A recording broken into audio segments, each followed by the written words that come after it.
আলহামদুলিল্লাহ, আল্লাহ তাআলা খুব ভালো লাগছে। আশা করি আপনারা ভালো আছেন। আজকে কথা বলবো কিছু ডিমের পার্সেন্টেজটা কীভাবে করলে ইনশাল্লাহ ভালো পাইবেন। যেরকমের আমি ইনশাল্লাহ ডিমের পার্সেন্টেজ 85-90% পাই। এক নম্বর হইলে যে আপনার জায়গাটার পরিষ্কার রাখতে হইবে। 2 নম্বর কথা হলো যে আমি নারিশ আদারটা খাওয়াই, কিন্তু আপনার আদার যেটা খাওয়ানো রইলে আপনি বেশি দেবো। তুমি নারিশ আদারটা ভালো, এবং টাইম টু বাই টাইম আদার বা পানিটা দিতে হইবে। এবং 3 নম্বর কথা হলো যে 3টা ওষুধ আপনি চালাইবেন। একটা চালাইবেন মিষ্টি, আরেকটা চালাইবেন ক্যালকুলেট, আরেকটা চালাইবেন এবিসি বা জিম। এটা চালাইবেন ইনশাল্লাহ। এইটা জিনিসগুলো আপনি ঠিকঠাক মতো করেন, ময়লাটা পরিষ্কার করে দেন এবং খাবারটা পরিষ্কার করে ঠিকমতো পানি দেন, তাহলে আশা করি ইনশাল্লাহ, আমার মতো আপনিও ইনশাল্লাহ যে 85-90% ডিম পাইবেন।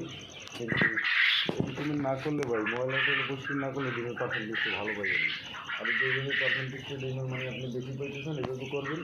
যাই হোক, এইভাবে আমি ইনশাল্লাহ পার্সেন্টেজ ভালো পাইতেছি। যাই হোক, আমি নতুন খামারি যাই, চেষ্টা করতে পারবেন না, ইউটিউবে খামার থেকে দেখবেন। আমার বাড়ি হলো বরগুনা থানা, বরগুনা জেলা, 9 নং ইউনিয়ন, মাইক্রো চৌমনি। আর যদি কারো 0 বাচ্চা লাগে বা 10 দিনের বাচ্চা লাগে, স্ক্রিনে নাম্বার থাকবে, ওই নাম্বারে যোগাযোগ করবেন। আল্লাহ হাফিজ।